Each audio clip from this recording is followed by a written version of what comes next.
Assalamualaikum warahmatullahi wabarakatuh. Perkenalkan, nama saya Arya Pramana. Di sini saya akan melakukan analisis mengenai yang dimaksud dengan konservasi laut dan fauna di Indonesia yang terancam dan dilindungi berdasarkan hukum nasional dan hukum internasional. Yang dimana ini adalah analisis daripada tugas mata kuliah hukum maritim.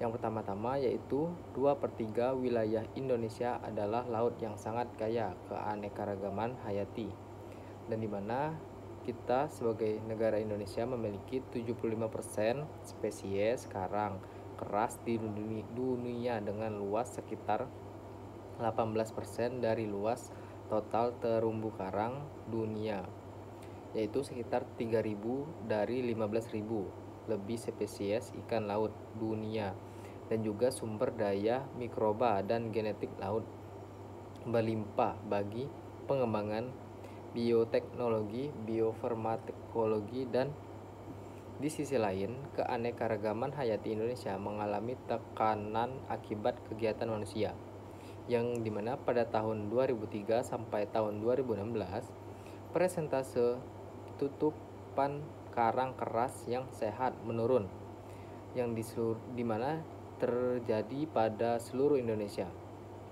Kini tinggal sekitar 6% yang masih dalam kondisi sangat baik, sementara perikanan di beberapa bagian laut Indonesia dilaporkan telah mengalami eksploitasi berlebihan atau lebih tereksploitasi penuh. Keanekaragaman hayati dapat diperbarui.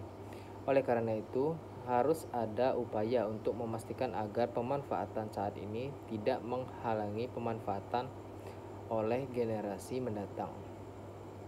Konservasi adalah pilihan tepat untuk tujuan ini karena pada konservasi di abad ke-21 sudah sangat jauh berbeda dengan saat pertama kali dikembangkan lebih dari 1,5 abad yang lalu. Konservasi telah berevolusi dari perlindungan yang bersifat eksklusif menjadi inklusif, yang dimana melibatkan masyarakat dan pemangku kepentingan lainnya. Konservasi ini adalah tentang bagaimana mengendalikan perilaku dan praktik eksploitatif manusia, yang dimana konservasi dilakukan melalui pendirian kawasan seperti tanaman dan suaka laut, atau melalui penerapan kebijakan yang dikombinasikan dengan kuota dan insentif pasar untuk konservasi spesies, yang dimana saat ini ada lebih dari 170 kawasan konservasi laut yang tersebar dari Sabang sampai Merauke dengan luas sekitar 19 juta hektar, yang dimana manfaat ekonominya nyata karena sebagian besar dari kegiatan wisata bahari terjadi di dalam kawasan konservasi laut seperti di Wakatobi dan atau Raja Ampat. Demikian pula untuk perikanan, kawasan konservasi menyediakan tempat bertelur, berpijah, dan tumbuh kembang ikan bernilai komersial yang kemudian memasok perairan di luar kawasan untuk ditangkap oleh nelayan. Selanjutnya, Kementerian Kelautan juga dan Kementerian Kelautan dan Perikanan Republik Indonesia memajukan target pembentukan kawasan konservasi laut yang biasa disingkat dengan KKL, yang dimana seluas 20 juta hektar maksimal pada tahun 2018 mendatang, atau 4 tahun lebih cepat dari rencana semula pada tahun 2020. Percepatan tersebut dilakukan karena hingga Desember 2016 yang dimana luasan KKL sudah mencapai 17,98 juta hektar atau tersisa 2,02 juta hektar lagi.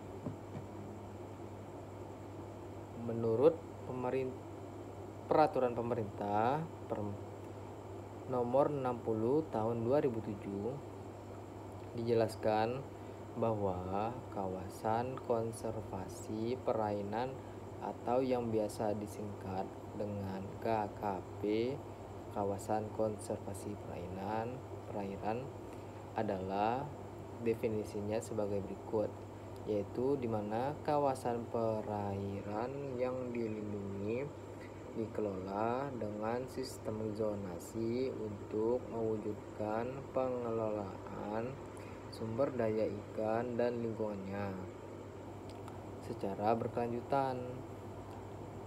Dan KKP ini sendiri yang atau biasa disebut dengan kawasan konservasi perairan terdiri dari atas Taman Nasional Perairan, Taman Wisata Perairan, Suaka Alam Perairan, dan yang terakhir ada Suaka Perikanan.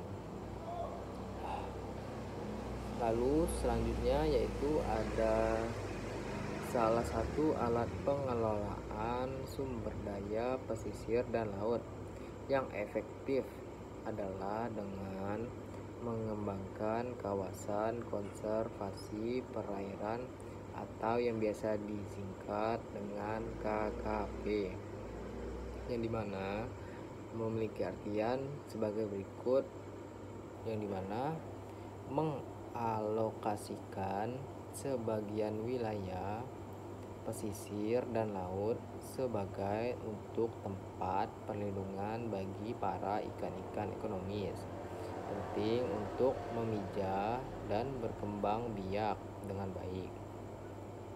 Mengalokasikan juga sebagian wilayah pesisir dan laut yang memiliki keanekaragaman hayati yang tinggi, ekosistem terumbu karang yang sehat, dan menyediakan tempat perlindungan bagi sumber daya ikan-ikan yang dilindungi atau berharga ekonomis, maka pada akhirnya akan mendukung kegiatan perikanan dan pariwisata berkelanjutan, dan juga serta memulihkan kondisi habitat pesisir yang terdegradasi. Dan juga dari beberapa pesisir ini memiliki daerah yang terdegradasi. Selanjutnya, peraturan mengenai sumber daya perikanan yang dimiliki Indonesia saat ini adalah Undang-Undang Nomor 31 Tahun 2004 tentang Perikanan atau Lembaran Negara Republik Indonesia tahun 2004 Nomor 118. Undang-Undang Nomor 31 Tahun 2004 ini merupakan rujukan dari diratifikasinya UNCLOS 1982 dengan Undang-Undang Nomor 17 Tahun 1985 tentang pengesahan United Nations Convention on the Law of the Sea, atau yang artinya dalam bahasa Indonesia seperti Konvensi Perserikatan Bangsa-Bangsa tentang Hukum Laut. Sebagai konsekuensi hukum diratifikasinya UNCLOS 1982, Indonesia memiliki hak untuk melakukan pemanfaatan, konservasi, dan pengelolaan sumber daya ikan di zona ekonomi eksklusif atau yang biasa disingkat dengan ZII, dan laut lepas yang dilaksanakan dengan berdasarkan persyaratan atau standar internasional yang berlaku. Selanjutnya, dalam Undang-Undang Nomor 31 Tahun 2004 juga memiliki ketentuan mengenai pengelolaan perikanan, diatur dalam bab 4 tentang pengelolaan perikanan. Mengenai kerjasama internasional pengelolaan sumber daya perikanan terdapat dalam pasal 10. Antara lain, kewajiban negara dalam mempublikasikan secara berkala hal-hal yang berkenaan dengan langkah konservasi dan pengelolaan sumber daya ikan, dan juga keikutsertaan pemerintah dalam keanggotaan organisasi atau badan pengelolaan perikanan regional maupun internasional. Namun cukup disayangkan, sampai saat ini belum dikeluarkannya peraturan pemerintah yang secara teknis mengatur tentang penetapan dan pengelolaan kawasan konservasi laut. Hal ini membuat para pihak melakukan penafsiran analogis dari berbagai undang-undang, contohnya seperti UNCLOS atau yang lain-lain, dan peraturan pemerintah dalam penetapan dan menentukan sistem pengelolaan kawasan konservasi laut.